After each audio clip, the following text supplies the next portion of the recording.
এই প্রথমবার নয়, এর আগে দুবার 24 তারিখ এবং 29 তারিখ তৃণমূলপন্থী বিএলওরা বিক্ষোভ দেখিয়েছেন। 24 তারিখ আপনাদের মনে থাকবে প্রায় 30 ঘন্টা ঘেরাও রাখা হয়েছিল সিইও দপ্তরকে, দীর্ঘ সময় সিইওকে পর্যন্ত ঘেরাও করে রেখেছিলেন তারা। এরপর 29 তারিখ স্পেশাল রোল অবজারভার সুব্রত গুপ্ত যেদিন মিটিং করছেন ঠিক সেই দিন বিক্ষোভ দেখিয়েছিলেন তারা, এমনকি সিইওর গাড়ির সামনে শুয়ে পর্যন্ত পড়েছিলেন। অর্থাৎ এই দুদিনের পর আজকে তৃতীয় দিন যখন বিক্ষোভ দেখাচ্ছেন, সিইও অফিস অভিযান করছেন তৃণমূলপন্থী বিএলওরা।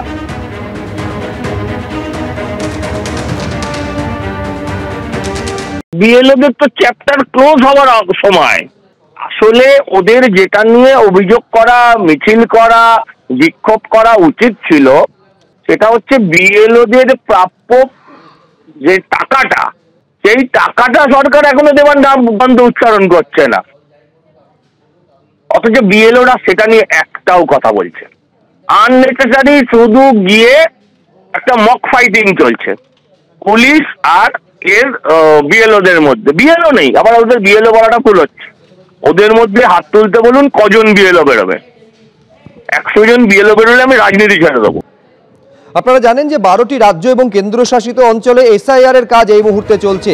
এই এসআইআর এর কাজে ডিজিটাইজেশনের নিরিখে সবার ওপরে রয়েছে লাক্ষাদ্বীপ আর 4 নম্বরে রয়েছে পশ্চিমবঙ্গ।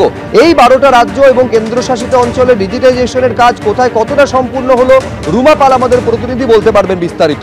রুমা, দেখো, লাক্ষাদ্বীপে যদিও 100% এখানে বলছে যে হয়ে গেছে, কিন্তু এখানে কিন্তু ভোটারের সংখ্যা দেখতে হবে, সেটা কিন্তু 57,813। এবং রাজস্থানে, তারপরে কিন্তু রাজস্থানের স্থান, সেখানে 5 কোটিরও বেশি যেখানে ভোটার, সেখানে কিন্তু 99.81% ডিজিটাইজ হয়ে গেছে। গোয়াতেও কিন্তু ভোটারের সংখ্যা যখন কম, যেখানে বলছে যে অনেকটাই কম রয়েছে, সেখানে কিন্তু রয়েছে তোমাদের ডিজিটাইজ হয়েছে যে 99.16%। এরপরে আসছে পশ্চিমবঙ্গের স্থান, 7,66,00,000 একটু বেশি যেখানে ভোটার হয়েছে, সেখানে কিন্তু বলা হচ্ছে 98.84% ডিজিটাইজ হয়েছে। এবং পশ্চিমবঙ্গের পর হয়েছে আন্দামান আর নিকোবর আইল্যান্ডস রয়েছে, সেখানেও ভোটারের সংখ্যা কম রয়েছে এবং সেখানে 98.83% কাজ হয়েছে, পুরো ডিজিটাইজ হয়ে গেছে, এমনটাই কিন্তু কমিশন জানাচ্ছে। তারপর আসছে পুদুচেরি, সেখানেও ভোটারের সংখ্যা তুলনামূলকভাবে কম রয়েছে, 98.34% হয়েছে। ছত্তিশগড়ের স্থান আসছে 7 নম্বরে আসছে, সেখানেও কিন্তু ভোটারের সংখ্যা নিরিখে যদি বলে থাকি, ভোটারের সংখ্যা নিরিখে কিন্তু সব থেকে আগে কিন্তু রয়েছে উত্তরপ্রদেশ এবং তারপরে পশ্চিমবঙ্গ। কিন্তু অন্যান্য ক্ষেত্রে কিন্তু ছত্তিশগড়ের কথাটা বলছিলাম যে সেটা 98.19% সেখানে ডিজিটাইজ হয়ে গেছে। ধন্যবাদ রুমা।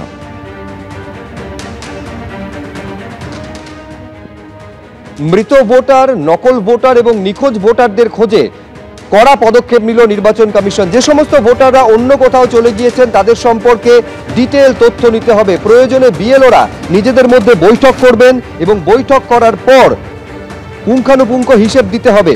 হিসেব নেওয়ার পর তাতে স্বাক্ষর করবেন বিএলও এবং বিএলএরা।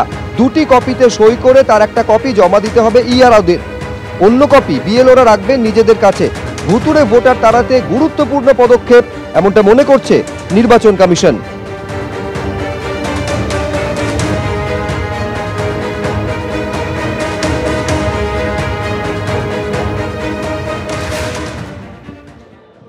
তাদের উপর অমানসিক চাপ চলছে এবং তার প্রতিবাদে যখন বিএলওদের একটা অংশ সিইও দপ্তরের সামনে বিক্ষোভ দেখাচ্ছেন, তখন এই প্রসঙ্গে বিএলওদের কাজের চাপ কমাতে রাজ্য নির্বাচন কমিশনকে প্রয়োজনে অতিরিক্ত কর্মী দিক, এই নির্দেশ দিয়েছে সর্বোচ্চ আদালত। বেশি সংখ্যক কর্মচারী কমিশনের কাজে এলে কাজের চাপ কমবে। বিএলওদের ওপর চাপ নিয়ে শুনানিতে এই মন্তব্য করেছে সর্বোচ্চ আদালত। যাদের ব্যক্তিগত কারণে এসআইআর এর কাজ করতে সমস্যা হচ্ছে, তাদের আবেদনের সিদ্ধান্ত নিন আধিকারিকরা। কেউ বিশেষ কোনো ছাড় চাইলে তিনি বা তারা আদালতে যেতে পারেন।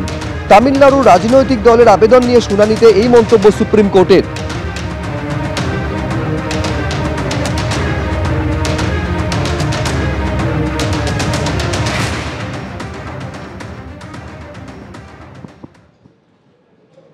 এই গোটা এসআইআর পর্ব চলছে কিভাবে, কাকদ্বীপে পরিস্থিতি কি রকম তার খোঁজ করার জন্য রোল অবজারভার বা বিশেষ পর্যবেক্ষক তিনি পৌঁছলেন, কাকদ্বীপে পৌঁছেছেন এবং কাকদ্বীপে এসডিও দপ্তরে বিশেষ রোল অবজারভার সি মুরুগানের বৈঠক চলছে।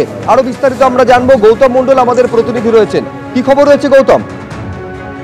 দেখো শুদ্ধজিৎ, আজকে special roll observer C Murugan তিনি বেলা 12:30 নাগাদ তিনি কাকদ্বীপ মহকুমা শাসকের দপ্তরে আসেন কাকদ্বীপ মহকুমাতে 4টি ব্লক রয়েছে, সেই 4টি ব্লকের ভিডিওরা উপস্থিত ছিলেন এবং অল পলিটিক্যাল পার্টি তাদের সাথে বৈঠক করেন প্রথমে। সেই বৈঠক শেষে প্রায় 2 ঘন্টা ধরে চলে এই বৈঠক শেষে তিনি এই মুহূর্তে নামখানা যে ব্লক রয়েছে 199 নম্বর বুথ নামখানা পঞ্চায়েতের সেই গ্রামে পৌঁছেছেন এবং তিনি বিএলওকে পুরো যে এশিয়ার প্রক্রিয়াটা কিভাবে করলেন, কিভাবে স্বাদ উত্তীর্ণদের তাদের সম্পর্কে জানতে চাইলেন, বেশ কিছু প্রশ্নের উত্তর তিনি দিতে পারলেন না। এই সময় আমরা দেখলাম এই বিএলওর পাশে একজন বিএলএ 1 ছিলেন, বুথ লেভেল এজেন্ট ছিলেন তৃণমূলে, তিনি কিছু প্রশ্নের উত্তর দিতে চাইছিলেন। তখন তিনি প্রশ্ন করলেন, আপনি কেন প্রশ্নের উত্তর দিচ্ছেন, আমি তো আপনার কাছে জানতে চাইনি।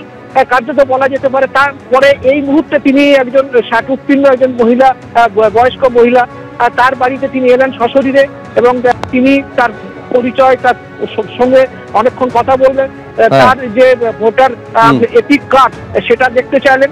বলা যেতে পারে এই যে একটা অভিযোগ বারে বারে বিরোধীদের পক্ষ থেকে করা হচ্ছিল ভুতুড়ে বা মৃত ভোটার, সেই ভোটার একদম সরজমিনে দেখার জন্য একদম বলা যেতে পারে একদম বুথ লেভেলে এবং বাড়ি বাড়ি পৌঁছে যাচ্ছেন টি মুরুগান এবং এই বুথের 199 নম্বর বুথের 2002 সালের যে তালিকা রয়েছে সেই তালিকায় যারা 7 উত্তীর্ণ ছিল এরকম বেশ কয়েকটি নাম চিহ্নিত করে। বেশ, ধন্যবাদ গৌতম।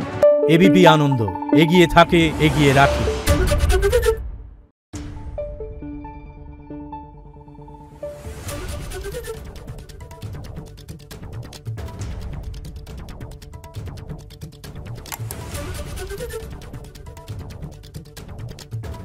Thank you.